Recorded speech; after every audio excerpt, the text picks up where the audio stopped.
Everyone, welcome to my blog. तर आज Sunday म्हणून मला स्पेशल मेनू ठरवला आहे आणि सकाळी उठायला थोडं लेट झालं आहे, त्यामुळे आधी घराचं सगळं मग स्वयंपाक स्टार्ट करायचा. मी तुमच्याशी शेअर करणार आहे की आज काय वेट ठरवलं, काय नाही ठरवलं.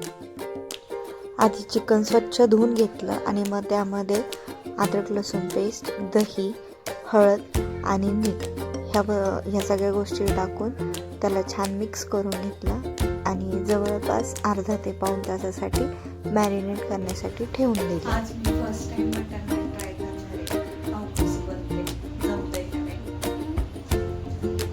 आहे. बटर नान करण्यासाठी आधी 2 कप मैदा घेतला. आधी त्याला स्वच्छ चाळून घेतला. मग त्यानंतर त्यामध्ये 1 कप गव्हाचं पीठ घेतलं, तेही स्वच्छ चाळून घेतलं.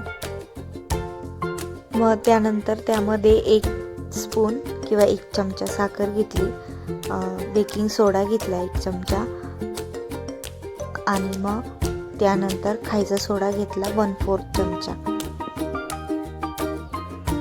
मग यामध्ये टाकलं 1 वाटी दही आणि त्या दह्यामध्ये पीठ चांगलं मळून घेतलं, एकजीव करून घेतलं आणि मग त्यानंतर थोडं कोमट पाणी केलं आणि जसं जसं लागेल तसं तसं पाणी टाकत पीठ चांगलं मळून घेतलं. आपण चपातीचं पीठ जसं मळतो त्यासारखंच पीठ मळून घेतलं, जास्त घट्टही नाही आणि जास्त लूजही नाही, चपातीला जसं लागतं तसं. त्यानंतर थोडंसं ऑइल घेऊन पिठाला चांगलं मऊ करून घेतलं आणि मऊ केल्यानंतर मग 2 तासासाठी डो मॅरिनेट करायला ठेवला आणि एकीकडे भाजीची तयारी. भाजीसाठी आधी सगळा मसाला भाजून घेतला आणि त्यानंतर मग थंड व्हायला ठेवला. मग मसाला थंड झाल्यानंतर मिक्सरला छान बारीक वाटून घेतला. मसाला जेवढा बारीक होईल रस्सा तेवढा चांगला होतो, त्यामुळे मसाला छान बारीक वाटून घ्यायचा आधी. आता मसाला छान वाटून झालेला आहे आणि फोडणीची तयारी करूया. तर मग मी भाजीसाठी कढई घेतली, त्यामध्ये तेल टाकलं आणि गरम व्हायला ठेवलं. तेल गरम झाल्यानंतर हा वाटलेला मसाला त्या तेलात परतण्यासाठी टाकला आणि आधी तो थोडा परतून घेतला छान. आता यामध्ये आधी घालूयात हळद, मग त्यानंतर लाल तिखट, घरचा मसाला, धने पावडर आणि मग नंतर वरतून घालूयात मटण मसाला. मटण मसाला टाकल्याने हे सर्व मसाले छान परतून घेऊया, तेल सुटूपर्यंत त्याला परतून देऊयात आणि मग त्यानंतर जे मॅरिनेट करायला चिकन ठेवलं होतं ते या मसाल्यात टाकून आता त्याला 2 मिनटं वाफून घेऊया.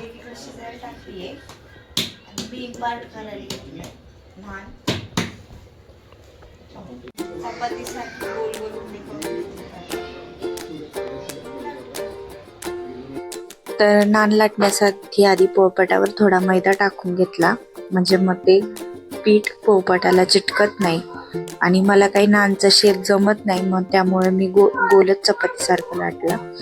मग त्यानंतर त्याच्यावर थोडीशी काळी तीळ घातली आणि हिरवी कोथिंबीर घातली बारीक चिरलेली आणि बाकीचं नान लाटून घेतला.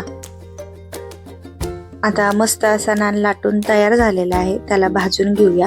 तर नान भाजण्यासाठी आधी त्याला खालच्या साईडने त्याच्या पाणी लावले, म्हणजे तो तव्याला प्रॉपर चिटकला जातो आणि व्यवस्थित भाजला जातो.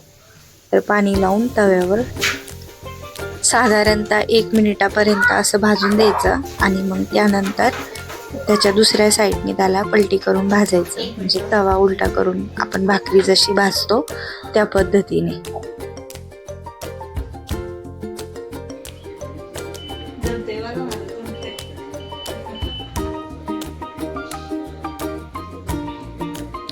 तर आता फायनली मला नान जमलेला आहे आणि छान तयार झालाय, छान भाजलाय.